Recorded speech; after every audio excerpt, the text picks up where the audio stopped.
తుంటే ఒక అన్నయ్య తన తల్లిని కొడుతూ ఎంతో బాధ పెడుతున్నాడురా. అది చూసి నాకు ఎంతో బాధేసిందిరా. అవునా అక్క, నాకు తెలిసిన అన్నయ్య కూడా తన తల్లికి అనారోగ్యం వస్తే హాస్పిటల్లో చూపించకుండా తను ఎంతగానో బాధపడుతున్నాడు అక్క. అది చూసి నాకు కూడా ఎంతో బాధేసింది అక్క. అవునారా? ఇదే కాదక్క, నేను మొన్న స్కూల్కి వెళ్తూ ఉన్నప్పుడు ఒక వృద్ధాప్యం ఉన్న తల్లిదండ్రులు కనిపించారు. అయితే వారికి నెల నెల పెన్షన్ వస్తుంది కదా, అది కూడా వాళ్ళ కొడుకు తీసుకొని త్రాగుతున్నాడు అక్క. అది చూసేసరికి నాకు చాలా బాధ అనిపించింది. తల్లిదండ్రుల్ని బాధ పెట్టడం అనేది చాలా బాధాకరమైన సంఘటన. అయితే ఇప్పుడు మనం ఏం చేద్దాము? తల్లి యొక్క గొప్పతనం గురించి క్విజ్ రూపంగా తెలుసుకుందాం అక్క. అవునక్క, తల్లి యొక్క గొప్పతనం గురించి క్విజ్ రూపంలో తెలుసుకుందాము. అవునక్క. సరే, తల్లి యొక్క గొప్పతనం గురించి ఈ రోజున క్విజ్గా తెలుసుకుందాము. మొదటిగా మనం ఇక్కడ ఉండి ఇలా క్విజ్ తీస్తున్నాము అంటే దాని వెనకాల తల్లి యొక్క గొప్పతనం ఎంతో ఉంది. ఆమె ఎంతో ప్రసవ వేదన పడి పిల్లల్ని కంటుంది. మరి ఆ ప్రసవ వేదన గొప్పదని దేవుడే లేఖన భాగంలో సెలవిస్తున్నాడు. మరి అలానే బైబిల్ గ్రంథంలో కూడా మొట్టమొదటిగా ప్రసవ వేదన పడి పిల్లల్ని కన్నా తల్లి ఎవరు? హవ్వ కదక్క? అవునక్క. రిఫరెన్స్ ఆదికాండము 4వ అధ్యాయము 20 నుంచి 22 వచనములు. భలే బాగా ఆలోచించి చెప్పావక్క. థ్యాంక్ యూ అక్క. చూసారా, హవ్వ ఎంతో ప్రసవ వేదన పడి పిల్లల్ని కనింది. మరి ఈ రోజుల్లో కూడా చాలా మంది తల్లులు ప్రసవ వేదన పడి పిల్లల్ని కంటుంటే వారిని బాధ పెట్టడం న్యాయమేనా? ఒకసారి ఆలోచించుకోనండి. మొదటిగా తల్లి మనల్ని కంటుంది అని తెలుసుకుందాము. మరి రెండవదిగా తల్లి ఎంతో ప్రేమగా పాలిచ్చి పెంచుతున్నది. అలానే బైబిల్ గ్రంథంలో కూడా ఒక తల్లి కుమారుణ్ణి కనిన వెంటనే ప్రేమగా పాలిచ్చి పెంచి దేవుని సన్నిధిలో వదిలిపెడుతుంది. ఆ గొప్ప తల్లి ఎవరో చెప్పండి. సిస్టర్ హన్నా సమూయేలుని వదిలిపెడుతుంది కదా? అవునక్క. రిఫరెన్స్ మొదటి సమూయేలు గ్రంథము 1వ అధ్యాయము 26వ వచనం నుంచి 28వ వచనం వరకు. భలే బాగా ఆలోచించి చెప్పారక్క. చూసారా, ఒక్క కొడుకైన సమూయేలును కూడా ఆమె దేవుని సన్నిధిలో ఎంతగానో చక్కగా వదిలిపెట్టింది. మరి ఈ రోజుల్లో ఉన్న తల్లులు కూడా మరి తమ బిడ్డలను దేవుని సన్నిధిలో ఎదుగుతున్నారో లేదో ఒకసారి ఆలోచించుకోనండి. అంకుల్ నన్ను ఆర్టీఓ దగ్గర వదిలిపెట్టండి, డ్రైవింగ్ లైసెన్స్ తీసుకోవాలి.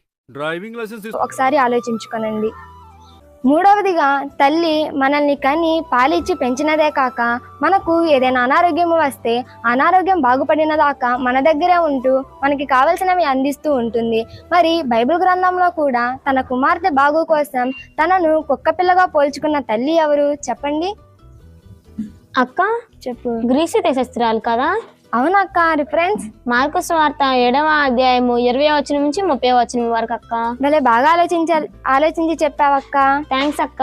చూసారా, తన కుమార్తె బాగు కోసం ఆమె ఎంతకైనా తెగించి ఆమె కోసం ఏదైనా చేస్తుంది. మరి అలానే అదే తల్లులు ఈ రోజుల్లో అనారోగ్యంగా ఉంటే తమ కన్నబిడ్డలు పట్టించుకుంటున్నారో లేదో ఒకసారి ఆలోచించుకోవాలి. నాలుగవదిగా తల్లి మనలను కనడం కోసం ఎన్నో ఆహార పదార్థాలను మరియు తనకిష్టమైన ఫుడ్ను కూడా మానేసి ఎన్నో పత్యాలు ఉండి పిల్లల్ని కంటుంది. మరి అలానే బైబిల్ గ్రంథంలో ద్రాక్షారసము త్రాగకుండా పిల్లల్ని కనడానికి ఉన్న తల్లి ఎవరు చెప్పండి. అక్క సంసోను తల్లి కదా? అవును తమ్ముడు. రిఫరెన్స్ న్యాయాధిపతుల గ్రంథము 13వ అధ్యాయము 2వ వచనం నుండి 5వ వచనం వరకు అక్క. మళ్ళీ బాగా చెప్పావు తమ్ముడు. థ్యాంక్ యూ అక్క. చూసారా, సంసోను తల్లి ద్రాక్షారసము త్రాగకుండా సంసోనుని కనినది. మరి ఈ రోజుల్లో ఉన్న తల్లులు కూడా ఎన్నో పత్యాలు ఉండి మనల్ని కంటున్నారు. మరి మనం కొంచెం పెద్ద అయిన తరువాత తల్లిదండ్రులు ముసలివారైన తరువాత వారికి ఆహారం పెట్టక రోడ్లపై వదిలేయడం ఎంత ఘోరమో ఒకసారి మనం ఆలోచించుకుందాము. మన తల్లి మనల్ని కనినదే కాకుండా ఎంతో ప్రేమగా పాలిచ్చి ఎంతో ప్రేమతో పెంచుతూ మనకి ఆలనా పాలనా చూసుకుంటుంది. మనకి ఏదైనా ఆపద వస్తే అపాయం వస్తే తను తోడుగా ఉండి మనల్ని కాపాడుతుంది. మరియు అదేవిధంగా బైబిల్ గ్రంథంలో తన కుమారుడు ఆపదలో ఉన్నాడని తెలుసుకొని 3 నెలలు వానిని దాచిపెట్టిన స్త్రీ ఎవరు? యొకెబెదు మోషేను కాపాడుతుంది కదక్క? అవునక్క. రిఫరెన్స్ నిర్గమాకాండము 2వ అధ్యాయము 1వ వచనం నుంచి 10వ వచనం వరకు. మళ్ళీ బాగా చెప్పావక్క. థ్యాంక్ యూ అక్క. చూసారా, యోకెబెదు మోషేను ఎంతో చక్కగా కాపాడుకున్నది. మరి ఈ రోజుల్లో ఉన్న తల్లులు కూడా బిడ్డలు కష్టాలలో ఉంటే వారిని కాపాడుతున్నారు. మరి అదే విధముగా తల్లులు ఏదైనా కష్టాలలో ఉన్నా కూడా వారు ముసలి వాళ్ళు అయిపోయిన తరువాత వారిని కన్న బిడ్డలు వృద్ధాశ్రమంలో వదిలేయడం ఎంత అన్యాయమో ఒకసారి ఆలోచించుకోనండి. ఏ తల్లి తన బిడ్డ ప్రాణాపాయంలో ఉండగా చూసి తట్టుకోలేదు?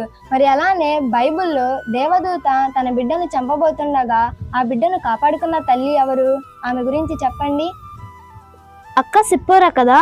అవునక్క. రిఫరెన్స్ నిర్గమాకాండము 4వ అధ్యాయము 26వ వచనం నుంచి 28వ వచనం వరకు. కరెక్టే చెప్పావక్క. చూసారా, సిప్పోరా తన బిడ్డను కాపాడుకున్నది. మరి ఈ రోజుల్లో ఉన్న తల్లులు తమ బిడ్డలు ఏ ప్రాణాపాయంలో ఉన్నా వారు ఎన్నో కష్టపడి వారిని కాపాడుతున్నారు. మరి అలానే వారిని కష్టపెట్టడం, తల్లిదండ్రులను ఇబ్బంది పెట్టడం ఎంతవరకు కరెక్టో మనం ఒకసారి ఆలోచించుకుందాము. తల్లి బిడ్డలకు జన్మనిస్తుంది. అలా పిల్లలు పెరిగి పెద్దయిన తరువాత అన్నదమ్ములు కానీ అక్క చెల్లెలు కానీ కొట్టుకున్నా గొడవాడుకున్నా తల్లి ఎంతో బాధపడి వారి గొడవను ఆపేస్తుంది. మరి అలానే బైబిల్ గ్రంథంలో అన్నదమ్ములు గొడవాడుకుంటున్నారని తమ్ముడిని తప్పించిన తల్లి ఎవరో చెప్పండి. అక్క, రిబ్కా యాకోబును తప్పిస్తుంది కదా. అవును చెల్లి. రిఫరెన్స్ ఆదికాండము 27వ అధ్యాయము 43వ వచనం నుంచి 45వ వచనం వరకు అక్క. భలే బాగా ఆలోచించి చెప్పావు చెల్లి. థ్యాంక్స్ అక్క. చూసారా, ఒక తల్లి అన్నదమ్ములు గాని అక్క చెల్లెలు గాని గొడవాడుకుంటూనే తట్టుకోలేదు. మరి ఈ రోజుల్లో ఆ పిల్లలే ఇంటి మీదకి తల్లి మీదకి గొడవలు తెస్తే ఆమె ఏమైపోతుందో ఒకసారి ఆలోచించుకోనండి. ఏ తల్లి తన బిడ్డలు పస్తులు ఉంటూ నీళ్లు లేక ఆహారం లేక బాధపడుతుంటే చూసి తట్టుకోలేదు? మరి అలానే బైబిల్ గ్రంథంలో నీళ్లు లేక కుమారుడు ఏడుస్తుంటే తెల్లడిల్లిపోయిన తల్లి ఎవరు? అక్క హాగర్ కదా. అవును తమ్ముడు. రిఫరెన్స్ ఆదికాండం 21వ అధ్యాయము 11వ వచనం నుండి 17వ వచనం వరకు. వెరీ గుడ్ తమ్ముడు, బాగానే ఆలోచించి చెప్పావు. థ్యాంక్ యూ అక్క. చూసారా, ఒక తల్లి తన బిడ్డలు పస్తులు ఉంటే అసలు చూడలేదు. మరి ఈ రోజుల్లో అలాంటి తల్లులనే ఆహారం పెట్టక బాధ పెట్టడం ఎంతవరకు కరెక్టో ఒకసారి ఆలోచించుకుందాము. అక్క, అమ్మ గురించి బైబిల్లో ఇంత గొప్ప మాటలు ఉన్నాయా అక్క? అవును చెల్లి. అయితే బైబిల్ గ్రంథం చాలా బాగా చదవాలక్క. కరెక్ట్. తల్లి మనల్ని కనడమే కాకుండా ఎంతో జాగ్రత్తగా ఏ తప్పులు చేయకుండా పెంచుతుంది. మరి అలానే బైబిల్ గ్రంథంలో వృద్ధాప్యంలో కుమారుని కని 30 ఏళ్ళు అరణ్యంలో పెంచిన తల్లి ఎవరు? ఆలోచించి చెప్పండి. అక్క ఎలిజబెత్ కదా. అవును చెల్లి. రిఫరెన్స్ లూకాస్ వార్త 1వ అధ్యాయము 58వ వచనం నుంచి 80వ వచనం వరకు. బాగా ఆలోచించి చెప్పావు చెల్లి. థ్యాంక్ యూ అక్క. చూసారా, ఎలిజబెత్ తన కుమారుణ్ణి అరణ్యంలో అంటే దేవునిలో ఎంతో గొప్పగా పెంచినది. మరి ఈ రోజుల్లో ఉన్న తల్లులు కూడా తమ బిడ్డలు దేవుని సన్నిధిలో ఎదిగి దేవుని పరిచర్యలో వాడబడేలా చూసుకోవాలి. అవునక్క, మీరు చెప్తుంటే నాకు అమ్మ గురించి తెలుస్తుందక్క. ఇంతకు ముందు నేను మా అమ్మని చాలా బాధ పెట్టాను. పర్లేదులే చెల్లి, ఇప్పటి నుంచి సంతోషపెట్టు. సరే అక్క. ఏంటక్కలు చెల్లెమ్మలు ఎలా ఉన్నాయి క్వశ్చన్స్? ఏముందక్క, మొత్తం మాకు తగులుతున్నాయి. అవునక్క, మాకు తగులుతున్నాయి. అవునక్క, మాకు తగులుతుంది. నాకు తగులుతున్నాయి. ఓకే, ఒక స్త్రీ పిల్లల్ని కంటే ఎంతో సంబరపడిపోతుంది. మరి అదే విధముగా పిల్లల్ని కనకపోతే అంతకన్నా బాధపడుతుంది. బైబిల్ గ్రంథంలో నాకు ఒక్క కుమారుడినైనా దయచేయమని బోరున ఏడ్చిన స్త్రీ ఎవరు? అక్క హన్నా. అవును తమ్ముడు. రిఫరెన్స్ మొదటి సమూయేలు గ్రంథము 1వ అధ్యాయము 10వ వచనం నుండి 12వ వచనం వరకు. భలే ఆలోచించి చెప్పావు తమ్ముడు. థ్యాంక్ యూ అక్క. చూసారా, ఒక తల్లి ఎంతో బాధపడి ఎంతో ప్రసవ వేదన పడి పిల్లల్ని కంటుంది అంటే ఆమె ప్రేమ ఎంత గొప్పదో ఒకసారి ఆలోచించుకుందాము. కనిన తరువాత మనం ఒక గొప్ప స్థానంలో ఉన్న కీర్తి ప్రతిష్టతలో ఉన్న ఆమె ఎంతో సంబరపడిపోతుంది. మరి అలానే పిల్లలు కూడా ఎంత గొప్ప స్థితిలో ఉన్నా ఆ స్థితి వెనకాల తల్లే కారణమని ఎన్నటికీ మర్చిపోకూడదు. బైబిల్లో ఏ తల్లికి ఆమె వస్తుంటే రాజు సింహాసనం మీద నుండి లేచి ఆమెకు నమస్కారం చేశాడు?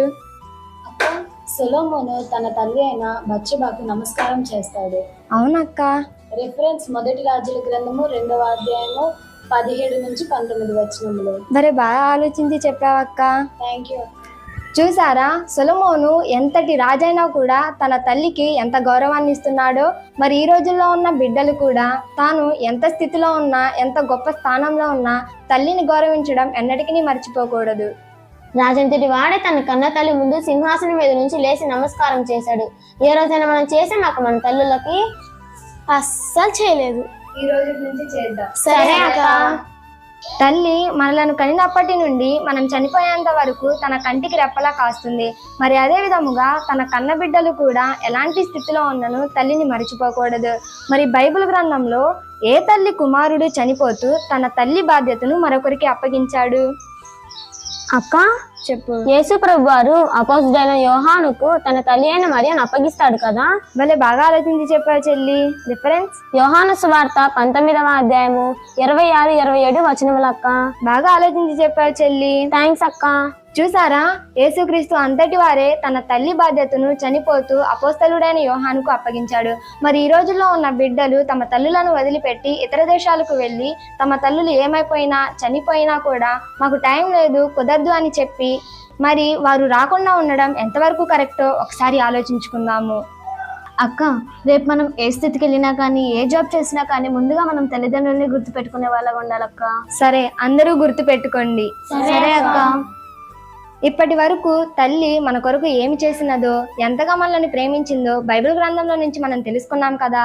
ఇప్పటి నుంచి ఆమె చేసిన త్యాగాలను గుర్తు చేసుకుంటూ ఆమెను ప్రేమించాలని కోరుకుంటున్నాము. మరి ఒక వీడియోలో మరి ఒక క్విజ్తో మరలా కలుసుకుందాము. కాబట్టి ఈ ఛానల్ సబ్స్క్రైబ్ చేయండి, లైక్ చేయండి, కామెంట్ చేయండి, షేర్ చేయండి. మీ అందరికీ మా వందనములు.